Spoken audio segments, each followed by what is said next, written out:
Sometimes new beginnings can turn into the worst nightmare. In the spring of 1997, my wife and I were driving down a backcountry road in Chester County, Pennsylvania, which I'll have you know is where M. Night Shyamalan films his movies now, right? We were driving down this back road in Chester County, and we're driving by, and I look down a gravel path, and there's this beautiful old white stucco farmhouse with a porch around the sides, and I'm just enamored as I'm driving by. So we go around and we turn because there's a for sale sign, and we've been looking for a house in Chester County, but our real estate agent is a numbskull because we tell him we're looking for a traditional Chester County Day farmhouse, and he's been showing us split levels like it's the Brady Bunch house. And he doesn't understand what we're looking for, and here we just happen to be out on a backcountry road, and we passed it, my dream house. And so we turn around and we drive down the gravel path, and I look in the one window, and it's the living room, and with hard, the floors are beautiful, the built-in bookcases. I look in the family room, the dining room with a fireplace. Then we look in the kitchen window, and it's like a 1960s kitchen. I'm like, oh gosh. But we loved it. We went there, the next day, we dragged our realtor to this open house they were having on Sunday, and we put a bid in, and we low bid them, and they took it, and that should have been the sign. Because then we're waiting until we're moving in July, and I'm obsessed with this house. And I start going to the Historical Society and looking up the pedigree of this house that was built in 1732, and we were going to be the first non-Quaker family to live in the house. But of even more interest was in the 1850s, this house was a home for nervous patients. It was in a mental asylum for a couple years, which should have set us back a little bit. It had me thinking. But the house is beautiful, and so in July we move in, and we have 3 movers show up. The settlement goes right.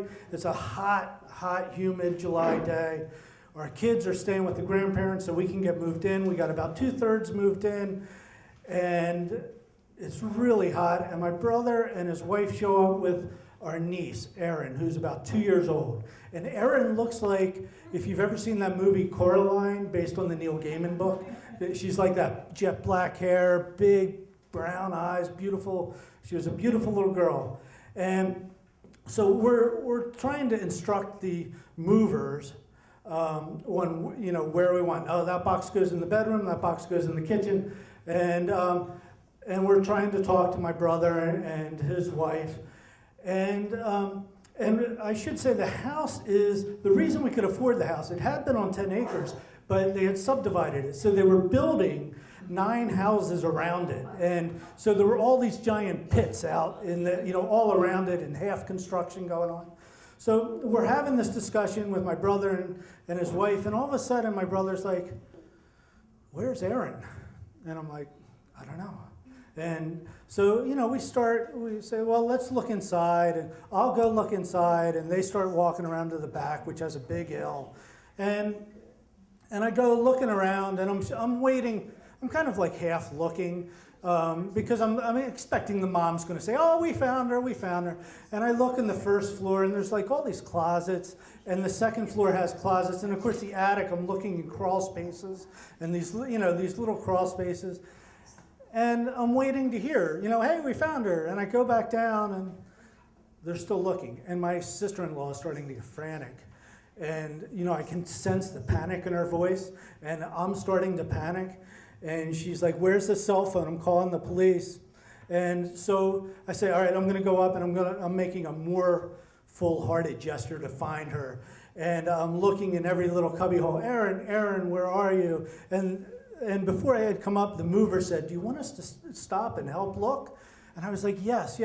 And then I'm thinking to myself, these movers, these are like one step above carnies, right? They could have been, and I can say that because I put myself through college as a mover. And I'm like, maybe they did something.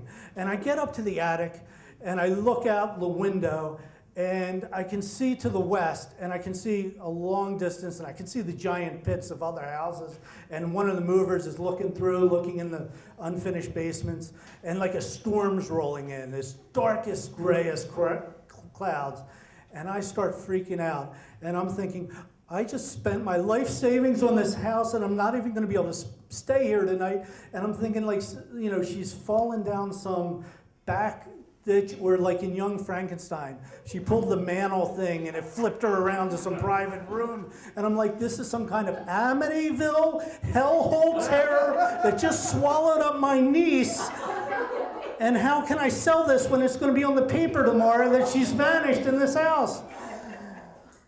So as I'm coming back down and I'm totally panicked and the cop has pulled up, all of a sudden my brother yells, I found her, and he's in the living room, and the living room has this side kind of door that has two doors, an outer door which has no windows. The inner door has a window though, and somehow she has opened that and gone in there, and she's sitting there hiding, even though we've been calling her name now for the past 20 minutes. And as I walk into the living room, my brother is crying with relief, like with the joy of having found his long-lost daughter. And he's like, Erin, why didn't you tell us where you were? And she said, Daddy, I told you we were going to play hide and seek. And we've lived in that house now since '97. My mother-in-law claims to have seen a ghost, but everything's been well since then. So thanks.